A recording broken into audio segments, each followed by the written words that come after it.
Maintenant, je vous montre comment utiliser Read and Write, qui est l'extension qui remplace WordQ, donc qui est un prédicteur de mots et une lecture assistée, donc une synthèse vocale pour les élèves qui en auraient besoin. Alors, l'icône de Read and Write, c'est un petit casse-tête mauve, et ça aussi, vous pouvez l'utiliser à partir de Docs, mais vous pourriez l'utiliser à partir d'autre chose. Donc, si c'est un site web que vous voulez vous faire lire, un document PDF qu'un enseignant aurait mis, peu importe, vous allez cliquer sur le petit casse-tête mauve ici, et vous allez avoir la barre d'outils qui va apparaître. La première fois que vous allez l'utiliser, vous allez devoir vous y connecter. Moi, je l'avais déjà fait avant de faire la vidéo, mais il va vous demander de vous connecter. Vous allez sélectionner votre compte Google, vous allez cliquer comme ça, accepter ou quelque chose comme ça, et ensuite vous allez arriver à la même place que moi. Donc cette barre-là, vous pourriez la voir, comme je disais, dans Docs, mais dans d'autres documents aussi. Alors, ça se pourrait que vous la voyez souvent. Si vous voulez vous faire lire une partie de texte, ce que vous allez faire, c'est sélectionner le texte, et vous allez peser sur le bouton Play, qui veut dire lire, là.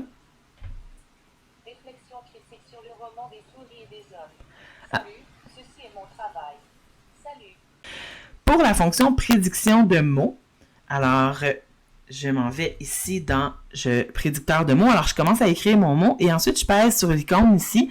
On pourrait se dire que c'est un jeu d'échecs ou que c'est un bibelot ou que c'est une personne, mais c'est une boule de cristal. Pensez-y, une boule de cristal, ça va prédire l'avenir. Alors c'est un prédicteur de mots. Alors on clique dessus et voyez que le mot Rome, les 3 premières lettres, en fait, me suggèrent qu'est-ce que je veux écrire. Donc, si je veux écrire roman, je fais simplement cliquer dessus. Jeunesse, et là, on me suggère des choses. Alors, c'est la même chose que vous pouviez avoir avec WordQ. Là, il est activé en ce moment, donc n'importe où je vais aller mettre mon curseur, il va fonctionner. Alors, pour l'arrêter, vous recliquez sur le prédicteur de mots. Il y a d'autres options dans la barre, mais c'est pas quelque chose qu'on va vous demander d'utiliser. Mais si vous vous êtes intéressé puis vous voulez fouiller, par exemple, comment fonctionne le surligneur, écoutez, allez-y, il n'y a pas de problème. Donc, vous voyez que je peux surligner avec ça ici dans mon texte. Mais j'aurais pu le faire aussi dans Docs, là, si ça revient du pareil au même, là. Si vous voulez changer la langue parce que vous êtes dans un cours d'anglais, c'est les 3 petits points toujours, les paramètres. Donc, vous cliquez ici dans vos paramètres. Vous pourriez changer la voix. Donc, si c'est un texte en anglais que vous devez vous faire lire, vous devez changer ça ici. Pour changer votre langue, donc vous devez changer les deux. Alors, si vous êtes dans un cours d'anglais et que vous avez besoin de suggestions et de lecture en anglais, c'est ici que vous devez le faire. Et après, n'oubliez pas de venir le remettre en français.